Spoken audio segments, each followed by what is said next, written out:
संजय उवाच एवमुक्तो हृषीकेशो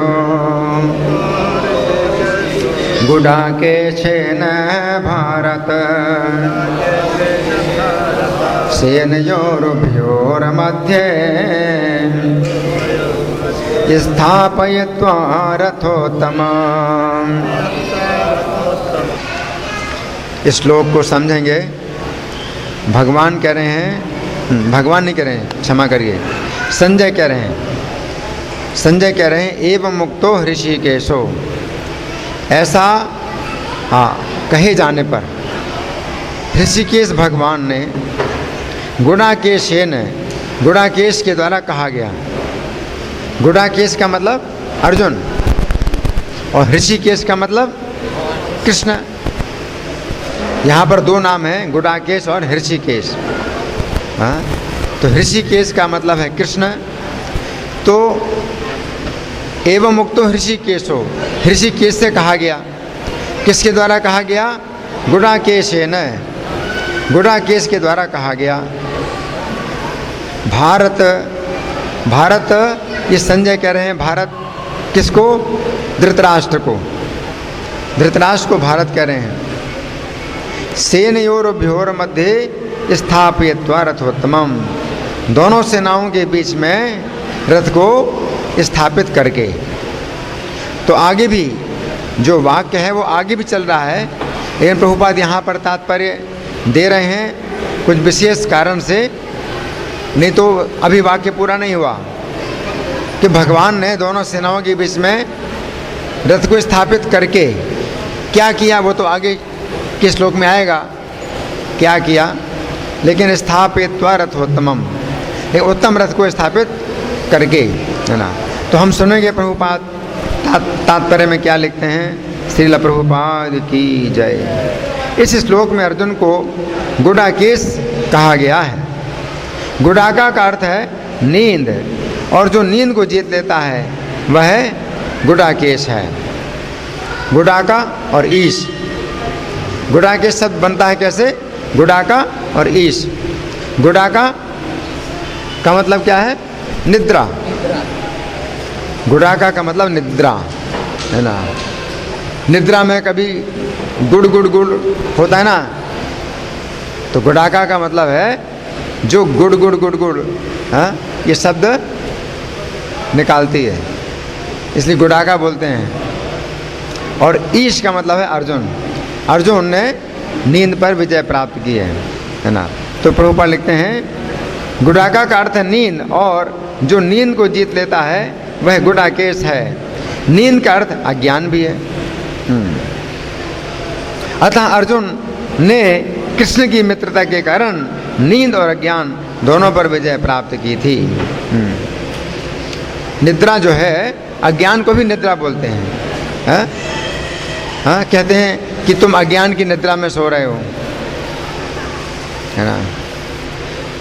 तो हम सो नहीं रहे हैं, लेकिन तो भी इसे कहा जाता है अज्ञान की निद्रा। भौतिक संसार में सभी जीव अज्ञान की निद्रा में सो रहे हैं, तो वे नहीं जानते हैं कि भगवान का क्या संदेश है।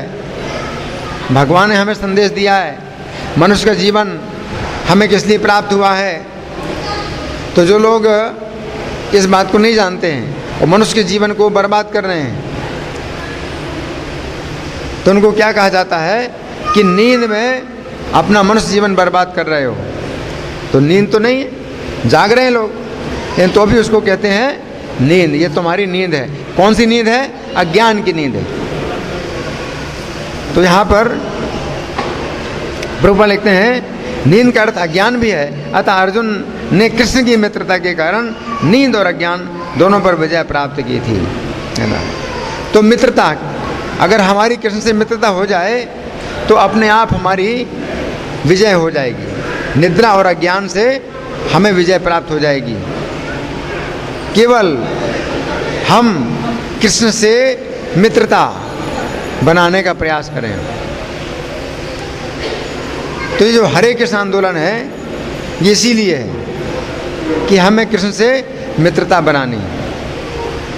अभी हम बहुत सी मित्रता बनाते हैं, कई प्रकार के लोगों के साथ मित्रता बनाते हैं, लेकिन वो सब मित्रता निद्रा के अंदर ही, नींद के अंदर ही है। जैसे नींद में, निद्रा में आप कितनी मित्रता बनाते हैं, लेकिन ऐसी मित्रता का कोई अर्थ नहीं है।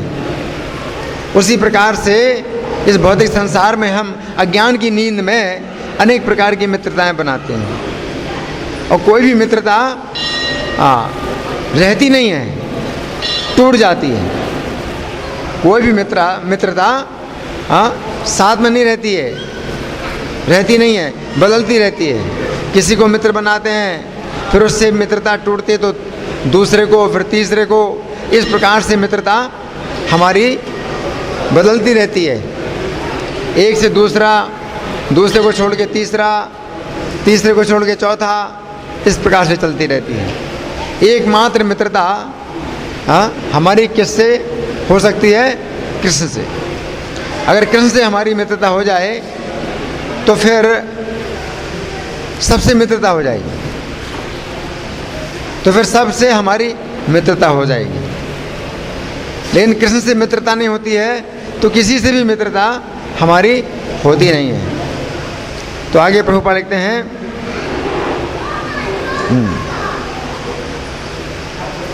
कृष्ण के भक्त के रूप में वे कृष्ण को क्षण भर भी नहीं भुला पाए। अगर मित्रता हो जाए कृष्ण के साथ तो क्या होगा? हमेशा कृष्ण को याद करेंगे। कृष्ण ऐसे मित्र हैं, एक बार मित्रता हो जाए तो कभी भूल नहीं सकते हम। और बाकी सब भूल जाएं, इन कृष्ण को नहीं भूल सकते, है ना। तो अर्जुन कृष्ण को नहीं भूलते। अर्जुन जब सोते हैं निद्रा में भी तो उनके मुख से कृष्ण नाम निकलता है।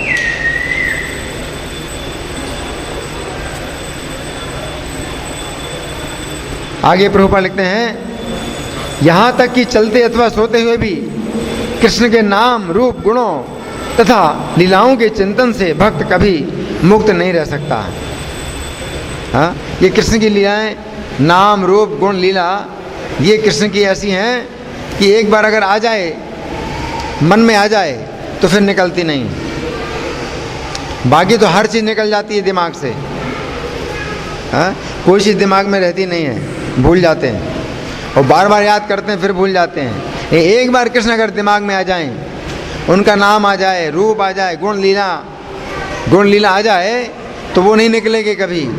तो यहाँ प्रभुपाद लिखते हैं, अतः कृष्ण का भक्त उनका निरंतर चिंतन करते हुए नींद तथा ज्ञान दोनों को जीत सकता है। इसी को कृष्ण भावनामृत या समाधि कहते हैं। तो यही समाधि भी है। एक समाधि होती है निष्क्रिय समाधि। कोई योगी समाधि में बैठा है तो वो ध्यान करता है तो उसकी समाधि निष्क्रिय होती है। निष्क्रिय समाधि का मतलब है उसका शरीर हिलता डुलता नहीं है। जैसे पेड़ वृक्ष टूट जाए तो नीचे का हिस्सा कहलाता है ठूट। तो वो ठूट कैसा होता है? हिलता डुलता नहीं है। तो जो योगियों की समाधि होती है, निष्क्रिय समाधि, वो ऐसी होती है, पेड़ के ठूट की तरह हिलते डुलते नहीं है। लेकिन जो भक्ति की समाधि है वो सक्रिय समाधि होती है। सक्रिय समाधि यानी चलते हैं और बातें करते हैं, काम करते हैं, सब कुछ होता है, लेकिन फिर भी समाधि उनकी बनी हुई है। कैसे? वो निरंतर उनका कृष्ण के नाम, रूप, गुण, लीलाओं का वो चिंतन करते हैं। तो ये कृष्ण भावनामृत कहलाता है या समाधि कहलाता है। ये भी एक समाधि है। तो वो जो निष्क्रिय समाधि होती है उसमें तो परमात्मा का कोई व्यक्ति केवल रूप देखता है, उनकी लीलाएं और उनके गुणों का उससे ज़्यादा ज्ञान नहीं होता। लेकिन जो कृष्ण भावनामृत की समाधि होती है उसमें केवल रूप का चिंतन नहीं है, उनके नाम, रूप, गुण, लीलाएं, ये सब होता है। तो ये समाधि उससे ज़्यादा श्रेष्ठ है। वो समाधि कभी भंग हो जाए, ये समाधि भंग नहीं होती, क्योंकि इसमें समाधि भंग होने का कोई प्रश्न ही नहीं है, क्योंकि पहले से ही वो सक्रिय है ना। तो ये व्यवहारिक है, वो समाधि व्यवहारिक नहीं है, एक स्थान पर बैठा हुआ है। यदि यहाँ पर तो कृष्ण भावना भावित व्यक्ति सब कुछ देखता है, सब कुछ सुनता है, और उसमें भी कृष्ण का चिंतन, कृष्ण के रूप, नाम, रूप, गुण, लीलाओं का चिंतन करता है, तो इसको कृष्ण भावनामृत या समाधि कहते हैं। आगे प्रभुपाद लिखते हैं, प्रत्येक जीव की इंद्रियों तथा मन के निर्देशक अर्थात ऋषिकेश के रूप में कृष्ण अर्जुन के मंतव्य को समझ गए कि वे क्यों सेनाओं के मध्य में रथ को खड़ा करवाना चाहते हैं। हाँ, तो भगवान समझ गए। अर्जुन ने कहा था कि मेरे रथ को दोनों सेनाओं के बीच में खड़ा करिए, ताकि मैं देख सकूं कि कौन कौन लोग आए हुए हैं, कि कौन आवाज़ कर रहा है। जो बच्चे शोर कर रहे हैं, आवाज़ कर रहे हैं, उनको शांत करिए या बाहर ले जाइए, आपस में कोई बातें नहीं, और बच्चों को भी शांत करिए।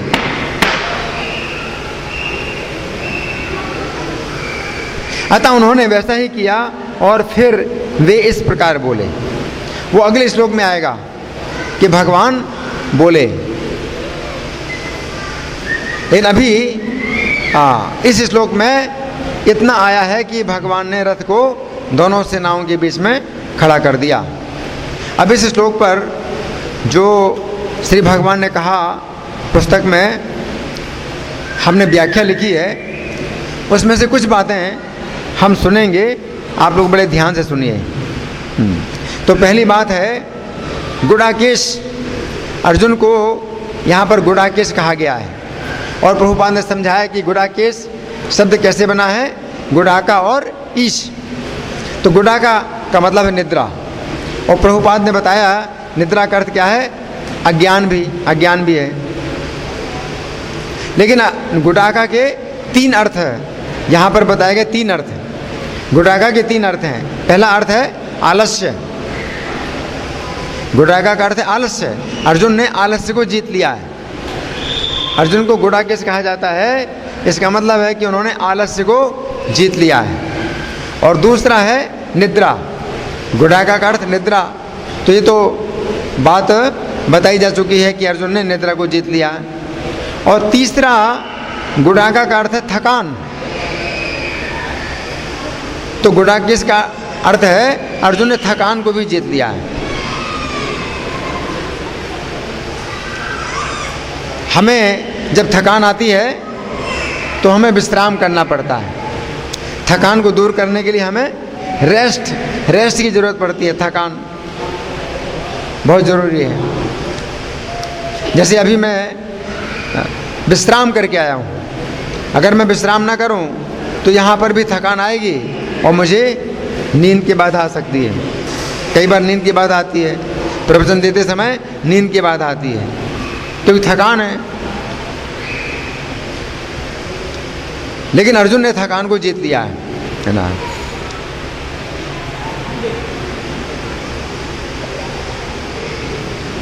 तो इसमें थकान के बारे में लिखा है,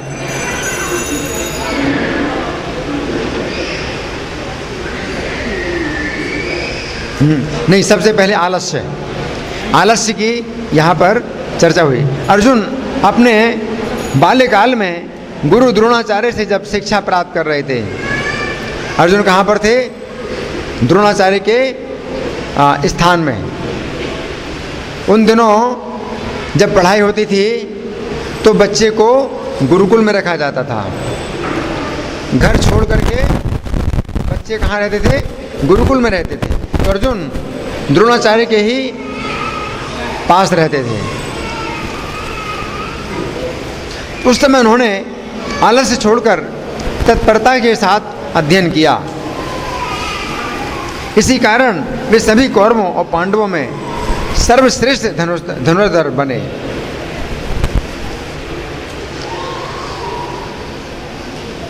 अब निद्रा।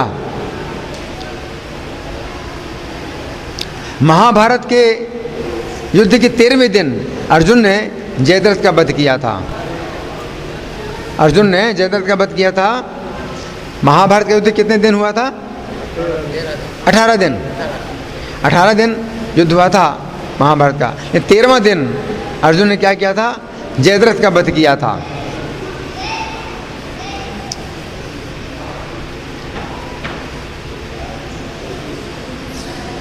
जयद्रथ की रक्षा में पूरी सेना, कौरवों की पूरी सेना तत्पर थी,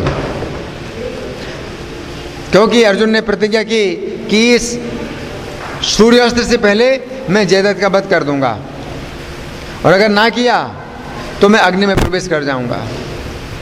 तो कौरवों के लिए बड़ा ये अच्छा समाचार था। अगर किसी प्रकार से भी अर्जुन जयद्रथ का वध सूर्यास्त के पहले नहीं कर पाए तो क्या होगा? खुद ही आग में प्रवेश कर जाएंगे। तो हमारे लिए तो बहुत अच्छा, तो हमारे लिए तो बहुत फायदा होगा।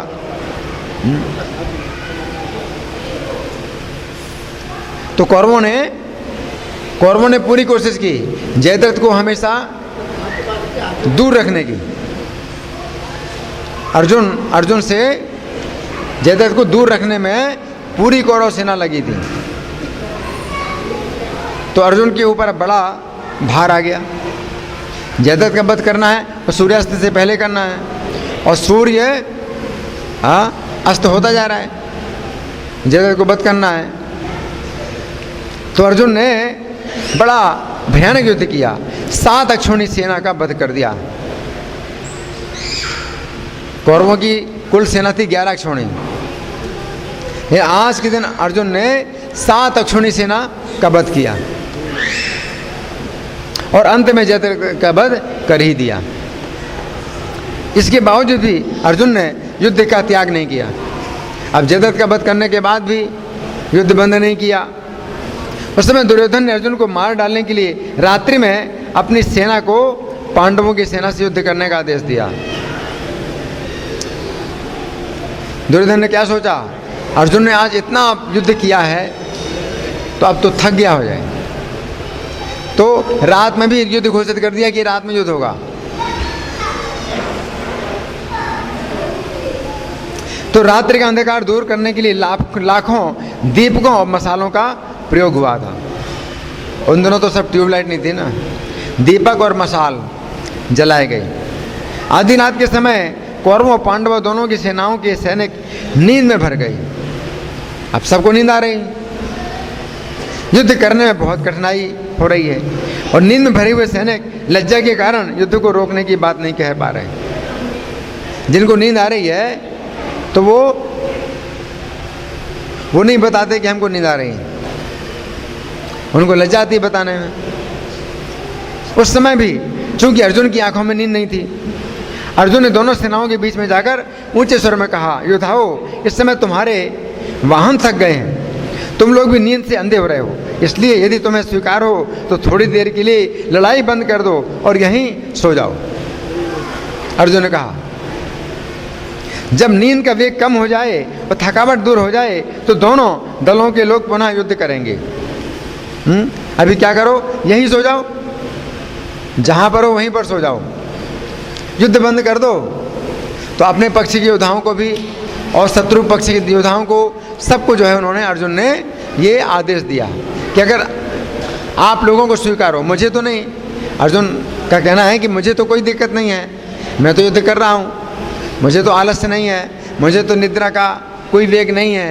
ये तुम लोगों को जो है अगर बहुत नींद की बाधा हो रही है तो क्या करो, यहीं पर सो जाओ। ये बात सभी के हृदय में थी, परंतु कोई कह नहीं पा रहा था। इस बात को सुनकर यहाँ तक कि शत्रु पक्ष के भी योद्धा अर्जुन के आभारी हो गए।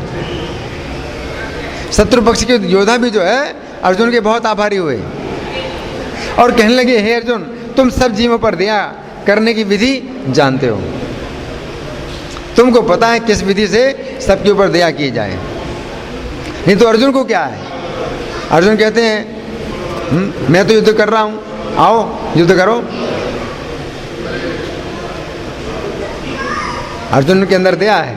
हम सभी भगवान से प्रार्थना करते हैं, सब सैनिक बोले, शत्रु सैनिक भी बोले, हम सभी भगवान से प्रार्थना करते हैं कि तुम्हारा कल्याण हो और तुम्हारे सभी मनोरथ पूर्ण हो। इस प्रकार हम देखते हैं कि अर्जुन निद्रा विजयी थे, इसलिए उन्हें गुडाकेश कहा गया है। अब थकान, अर्जुन ने थकान के ऊपर विजय पा ली थी। जिस समय रात्रि में दोनों पक्षों के योद्धा युद्ध भूमि में सो रहे थे, उस समय अवसर पाकर दुर्योधन ने द्रोणाचार्य से कहा, अब सब योद्धा सो रहे हैं, तो दुर्योधन बोला द्रोणाचार्य से, क्या बोला, इस समय हमारा शत्रु थककर विश्राम कर रहा है। अर्जुन तो थके नहीं थे, तो विश्राम कर रहे थे, तो दुर्योधन बोला द्रोणाचार्य से, इस समय हमारा शत्रु थककर विश्राम कर रहा है, ऐसे अवसर पर आप उसका वध कर दो, अर्जुन का वध कर दो। किसने कहा, दुर्योधन ने। किससे कहा, द्रोणाचार्य से कहा। इस समय बहुत अच्छा मौका है, अर्जुन थक चुका है। द्रोणाचार्य ने उत्तर दिया, तुम जो ये समझते हो कि अर्जुन युद्ध में थक गए हैं, ये तुम्हारी भूल है। इस समय भी अर्जुन को सभी देवता, गंधर्व, यक्ष और राक्षस मिलकर भी नहीं जीत सकते। सब देवता मिलकर, गंधर्व, यक्ष, राक्षस सब मिलकर के भी अर्जुन को नहीं जीत सकते। इसके पूर्व भी अर्जुन ने बिना थके हुए खांडव वन में इंद्र की वर्षा को अपने असंख्य बाणों के द्वारा रोका था। अब इंद्र की वर्षा को रोका अर्जुन ने कैसे, बाणों के द्वारा। अब बाणों के द्वारा कैसे रोकेंगे वर्षा को, कैसे रोका था, बाणों द्वारा वर्षा को रोकना एक असंभव कार्य भी अर्जुन ने किया था, क्योंकि उन्होंने थकान पर विजय प्राप्त की थी। इसी कारण संजय ने अर्जुन को गुडाकेश कहा गया। मतलब कितने बाण छोड़े होंगे वर्षा को रोकने के लिए, कि बाण तो एक जगह रहते नहीं हैं, वो तो चले जाते हैं। तो अर्जुन लगातार कितने बाण छोड़ रहे थे कि वर्षा को रोक दिया। उस पूरे जंगल में पानी की एक बूंद भी नहीं गिर रही थी। अग्निदेव जला रहे थे जंगल को, और अग्नि को बुझाने के लिए इंद्र ने वर्षा की। अर्जुन ने अपने बाणों के द्वारा वर्षा को रोका।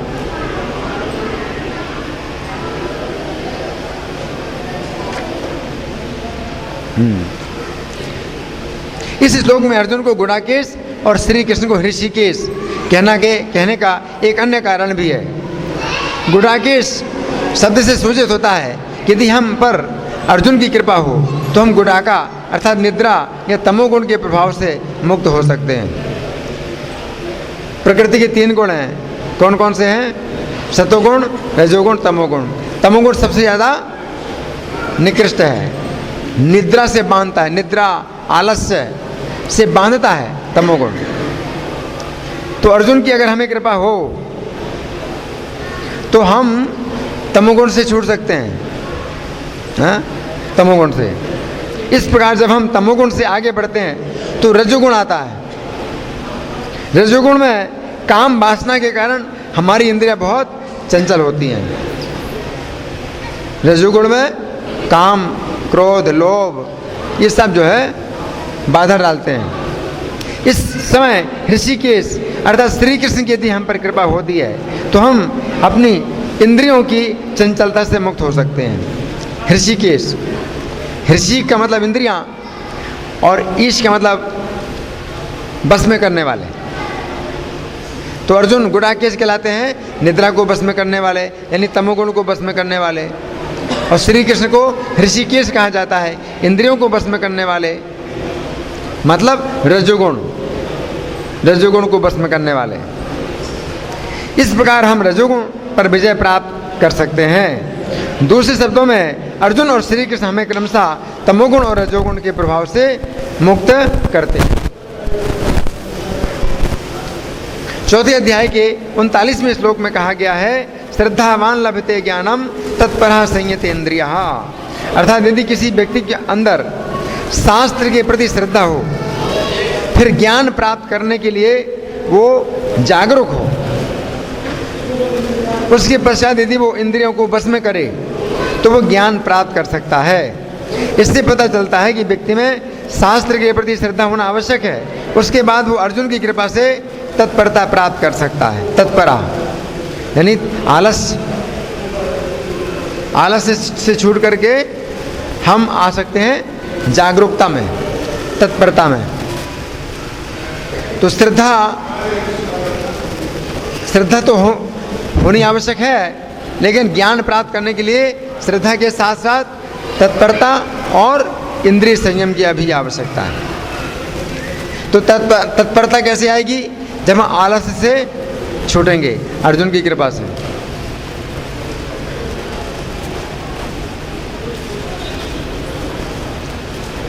अर्जुन की कृपा से तत्परता प्राप्त कर, तत्परा, इसके बाद संयत इंद्रिया, श्री कृष्ण की कृपा से इंद्रिय संयम हो जाएगा। तो तत्परता और इंद्रिय संयम की आवश्यकता है। केवल श्रद्धा से काम नहीं चलेगा। आपकी श्रद्धा है शास्त्र में, लेकिन ज्ञान प्राप्त करने के लिए केवल श्रद्धा से काम नहीं चलेगा, तत्परता और इंद्रिय संयम की भी आवश्यकता है। और तत्परता आएगी कैसे? जब तमोगुण से हम छूटेंगे अर्जुन की कृपा से, तो हम तत्पर हो जाएंगे। निद्रा आलस्य से ऊपर उठ करके तत्पर हो जाएंगे।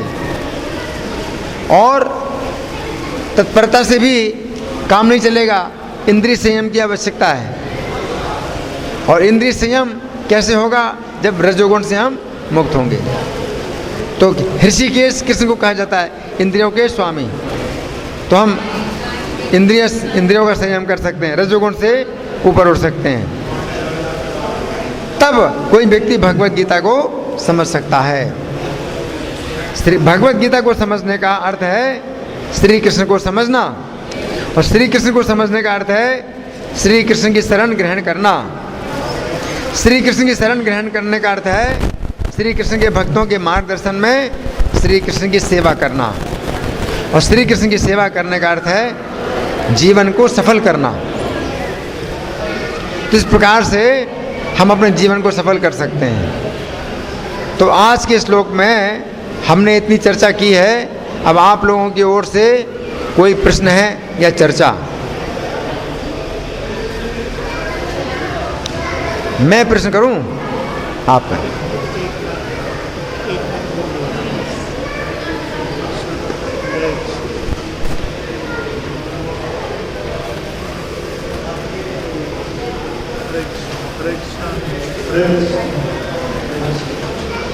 एक बार 11वें अध्याय का 7वां श्लोक सबको सुनाई पड़ रहा है? जोर से बोलो। 11वें अध्याय जब चल रहा था भगवत गीता का यहाँ मंदिर में, तो उस वक्त जो है 7वां 11वें अध्याय का 7वां श्लोक के ऊपर प्रभु जी प्रवचन दे रहे थे। तो उस वक्त एक बार की कथा सुनाई थी कि अर्जुन महाभारत से प्रभु जी ने इस प्रसंग में उसमें बुरा केस शब्द आया था अर्जुन के लिए कि अर्जुन ने किस तरह से जो है कौरवों के सैनिकों के ऊपर अपनी दया दिखाई कि तुम लोग सो जाओ, क्योंकि वो बहुत थके हुए थे और अर्जुन लगातार युद्ध कर रहे थे, उनको भी युद्ध करना पड़ रहा था। तो कौरव सैनिकों ने कहा, हे अर्जुन, तुम्हारे अंदर बहुत दया है, सभी जीवों के प्रति तुम दया दिखाना जानते हो। तो उस समय जो उन सैनिकों ने कहा अर्जुन से कि हे अर्जुन, तुम्हें अपने इच्छित भोगों की प्राप्ति हो, हमारी शुभकामनाएं कि तुम्हें इच्छित भोगों की प्राप्ति हो। तो उसी समय जो है बहुत ही आश्चर्य की बात है कि एक माता जी आई और तुरंत उन्होंने एक लड्डू का पैकेट इधर रखा। ये बहुत आश्चर्य की बात है कि भगवान ने किस तरह से पुष्ट किया। अगर हम भी गीता की क्लास रोज सुनते हैं तो फिर अर्जुन की तरह भगवान हमको भी पुष्ट करेंगे और अपना मित्र स्वीकार करेंगे।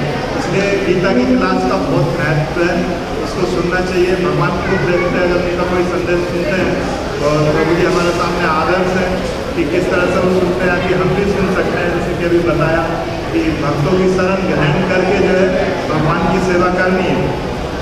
ऐसा नहीं है सुनने के लिए, इसीलिए जो है हम मतलब सुनना चाहिए।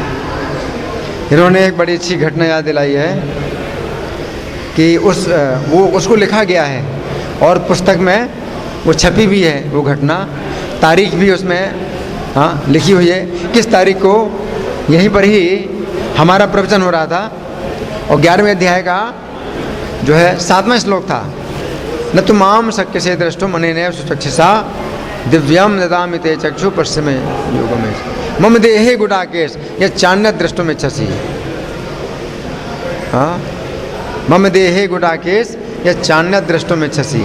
यह कस्थम जगत कीर्तनम प्रभक्तम अनेकथा यह कस्थम जगत कीर्तनम पश्चाद सचराचरम मम देहे गुडाकेश या चान्य दृष्टुम इच्छसि। 7वां श्लोक है, 11वें अध्याय का 7वां श्लोक है। तो उसमें गुडाकेश शब्द आया है, जैसे आज के श्लोक में गुडाकेश शब्द आया, तो 11वें अध्याय के 7वें श्लोक में भी गुडाकेश शब्द आया है। तो उसमें मैंने महाभारत से पढ़ के सुनाया अर्जुन की यही घटना कि अर्जुन ने जब युद्ध बंद करने के लिए सबको आदेश दिया तो सब जो शत्रु पक्ष के सैनिक भी बोले कि हम आप के लिए भगवान से प्रार्थना करते हैं कि आपको शीघ्र ही मनोवांछित पदार्थ प्राप्त हों। तो ये जो है अर्जुन के लिए उन्होंने आशीर्वाद दिया। तो ये तो मैंने पढ़ के सुनाया कि शत्रु सैनिकों ने कहा कि आपको शीघ्र ही मनोवांछित पदार्थ प्राप्त हों। उसी समय एक रत्न वृंदा माता जी हैं, तो उन्हें कुछ पता नहीं था, वो तो नहीं सुन रही थी मेरा प्रवचन। ठीक उसी समय उन्होंने लड्डुओं का पैकेट जो है यहाँ पर भगवान को भोग लगा करके मुझे दिया। तो बिल्कुल ठीक उसी समय पर जो है ये घटना हुई थी। हरि बोल। तो ये आश्चर्य के लिए, हाँ आपको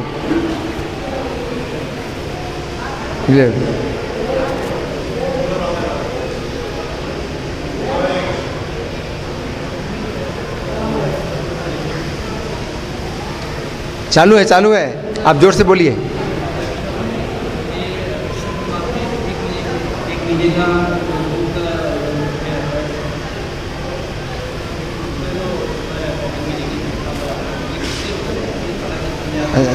आप बताइए क्या कह रहे हैं। दूध का त्याग जो है 1 महीने का, उसका जो त्याग किया जाता है, हाँ, वो तो सन्यासी और पालन करते हैं। ये हमारे वैष्णवों के लिए है।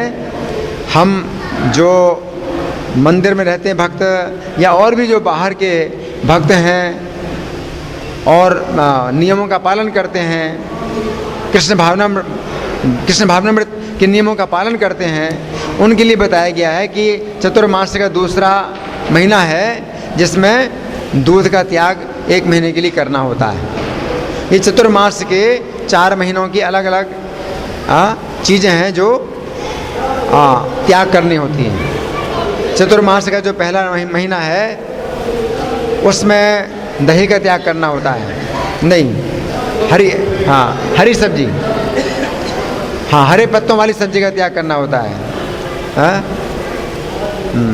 उसमें एक श्लोक है,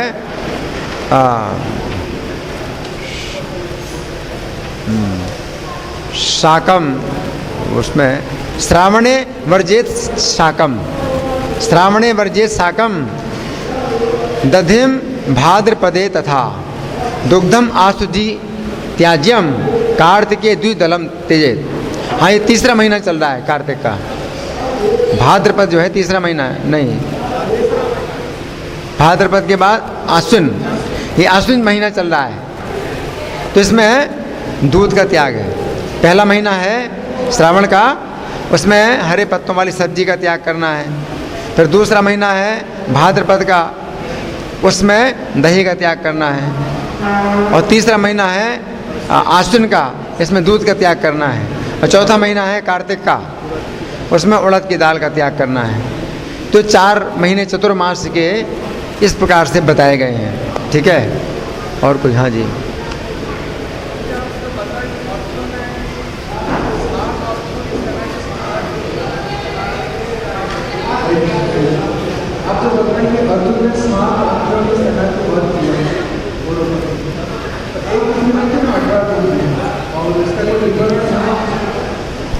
एक दिन में 13वें दिन में अर्जुन ने 7 अक्षौहिणी सेना का वध किया, एक ही दिन में।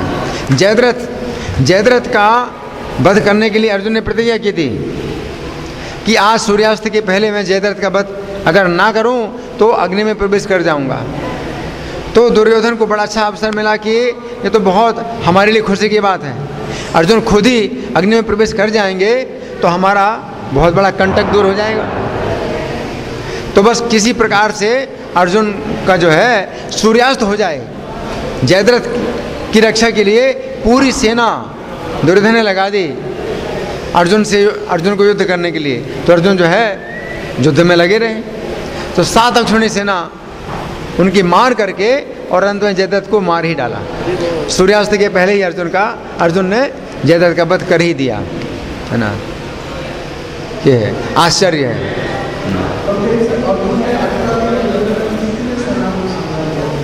तो ये तो नहीं बताया गया कि किसने कितना संहार किया, लेकिन अर्जुन का पराक्रम जो है असीमित है। अर्जुन के पराक्रम से ही महाभारत के युद्ध में विजय प्राप्त हुई। यहाँ तक कि भीमसेन भी, जो राजा भगदत्त था, उसके हाथी से पराजित हो गए थे। भीमसेन भी भगदत्त के हाथी से पराजित हो गए। लेकिन फिर बाद में अर्जुन आए, फिर अर्जुन ने युद्ध किया। अर्जुन ने एक बाण से ही उस हाथी को जो है गिरा दिया। पर्वत के समान हाथी थी, एक बाण से उसको गिरा दिया और वो जो है खत्म हो गया, मर गया। और फिर भगदत्त का वध किया। तो अर्जुन के पराक्रम की कोई सीमा नहीं है। और फिर भगवान कृष्ण भी उनके साथ हैं, है ना। और कोई प्रश्न किसी का? मैं प्रश्न करूं? हाँ, भीष्म द्रोण जटा जयद्रथ जला गांधार नीलोत्पला शल्यग्राहवती कृपेन वहानी कर्ण वेलाकुला, है ना। इस तरह से बताया गया है कि महाभारत एक बहुत बड़ी नदी थी। सोत्तीर्णा खलु पांडवैरण नदी केवर्तकः केशवा। तो केशव ही जो है खेवैया थे। और उस पांडवों ने महाभारत की युद्ध की जो नदी है उसको पार किया। तो उसमें बताया गया है कि भीष्म द्रोण जटा, इस नदी की जो है जटाएं भीष्म और द्रोण थे। नदी की जटाएं बड़ी खतरनाक होती हैं, उनमें फंस करके आदमी जो है डूब ही जाता है। नदी में जो जटा होती है, शैवाल होती है। भीष्म और द्रोण जो है वो उस नदी की शैवाल हैं, जटाएं। और कोई प्रश्न है? हाँ,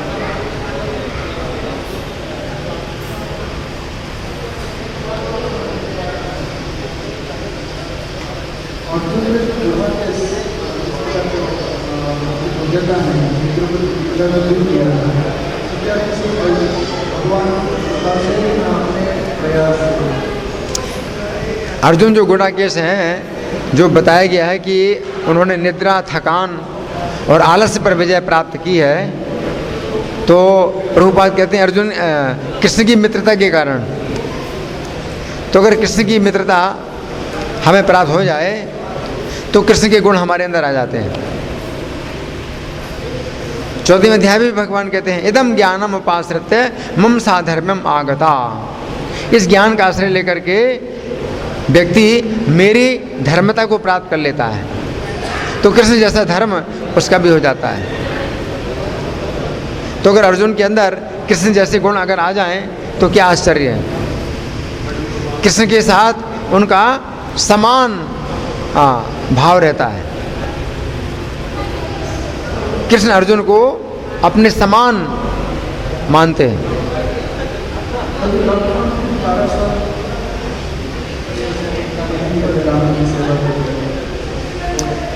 लक्ष्मण जी ने 12 साल तक सोए नहीं थे, विश्राम नहीं किया था, है ना।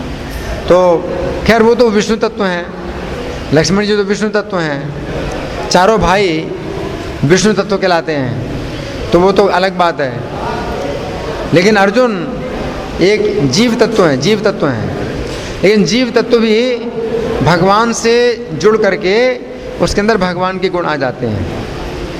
इसको ऐसे समझना चाहिए कि जैसे लोहा आग के संपर्क में क्या होता है, आग बन जाता है, और आग से दूर हो जाए तो लोहा, तो उसमें आग का कोई गुण नहीं है। उसी प्रकार से हम जीव हैं, हमारे अंदर भगवान के गुण नहीं हो सकते, लेकिन भगवान के संपर्क में हमारे अंदर भी भगवान के गुण आ जाते हैं, लेकिन वो कब तक रहेंगे, जब तक भगवान का संपर्क रहेगा। और जैसे भगवान के संपर्क से छूटे तो फिर सब सामान्य हो जाता है, कुछ भी नहीं रहता। लोहा को आग में डाल दिया जाए तो वो आग बन जाता है, आग का काम करता है, और जैसे आग से दूर किया तो फिर क्या हो गया, वो लोहा, अब वो आग का काम नहीं करेगा। उसी प्रकार से हम जीव हैं, भगवान की सेवा में ही ऐसा गुण है कि हमारे अंदर भगवान जैसा गुण आ जाता है।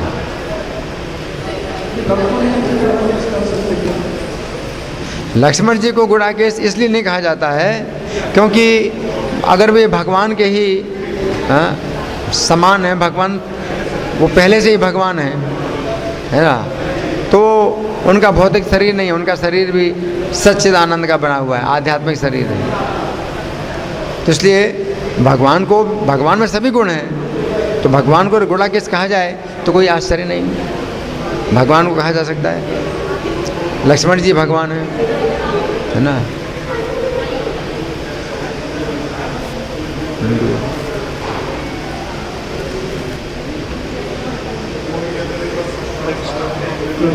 ऐसा मैंने सुना है कि लक्ष्मण जी जब भगवान की सभा थी, उसमें लक्ष्मण जी थे, जब लक्ष्मण जी से पूछा कि बताए कि जो मेघनाथ का वध केवल वही कर सकता था जो 12 वर्षों तक खाएगा नहीं और सोएगा नहीं। तो लक्ष्मण जी से पूछा गया कि लक्ष्मण जी ने मेघनाथ का वध किया था, तो उन्होंने पूछा कि आपने तो खाया भी था, मतलब हमने आपको दिया था जो भी भोजन बाद, तो उन्होंने दिखाया कि पृथ्वी को आदेश देके कि सारा भोजन मैं पृथ्वी में डालता रहा, जितना भी भगवान ने उन्हें दिया था तो सारा का सारा एक जगह पे लक्ष्मण जी ने दिखाया कि जो भी भगवान ने उनको दिया था सब रखा हुआ है एज इट इज ऐसे। हाँ, तो ऐसा कहीं अगर लिखा है तो देखना पड़ेगा। वाल्मीकि रामायण में तो ऐसा भी नहीं है कि लक्ष्मण जी ने 12 साल तक खाया नहीं, सोया नहीं, ऐसा कुछ नहीं बताया गया है। वाल्मीकि रामायण में बताया गया है कि इंद्रजित ने जो वरदान प्राप्त किया था ब्रह्मा जी से, वो ये वरदान प्राप्त किया था कि वो निकुंभला नाम की देवी की अगर पूजा वो कर लेगा तो फिर युद्ध में उसे कोई नहीं जीत पाएगा। और विभीषण को ये पता था, तो जब निकुंभला देवी की वो पूजा कर रहा था तो उस समय विभीषण ने राम को इस समाचार दिया कि वो अगर पूजा कर लेगा तो फिर वो युद्ध में कोई जीत नहीं पाएगा। तो फिर भगवान राम ने लक्ष्मण जी को भेजा उसके यज्ञ को ध्वंस करने के लिए। तो हनुमान जी और जितने बानर थे वो उसके यज्ञ को उन्होंने ध्वंस किया, उसको यज्ञ नहीं करने दिया।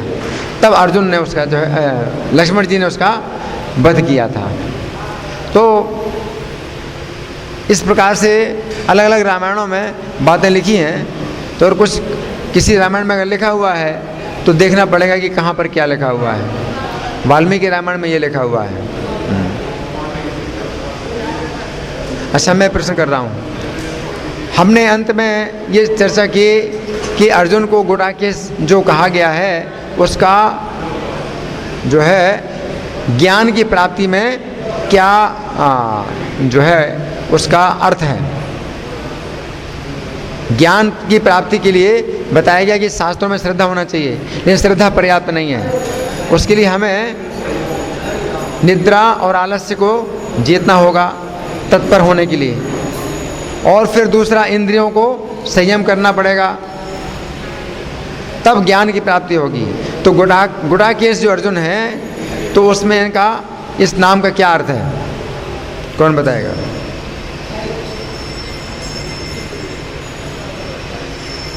अर्जुन को गुड़ाकेश कहा गया है तो ज्ञान की प्राप्ति में भगवत गीता के ज्ञान की प्राप्ति में इस अर्जुन के नाम का अर्थ कैसे हम समझेंगे।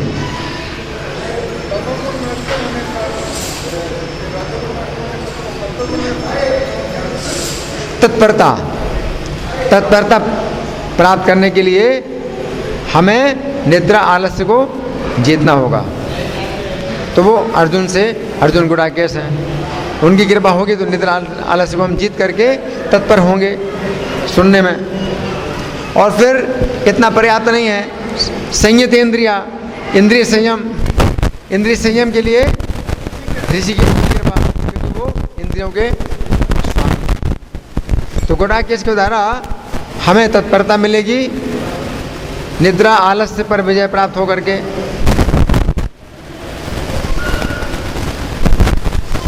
और ऋषिकेश की कृपा से इंद्रिय संयम प्राप्त होगा। तो श्रद्धा, तत्परता और इंद्रिय संयम, ये तीनों के द्वारा ज्ञान प्राप्त होता है। धन्यवाद। ग्रंथराज श्रीमद् भगवद गीता की जय। जगत गुरु श्रील प्रभुपाद की जय। श्री श्री राधा पार्श्वार्थी ललिता विशाखा गौरनिताई सीताराम लक्ष्मण हनुमान प्रहलाद नरसिंह देव की जय हो।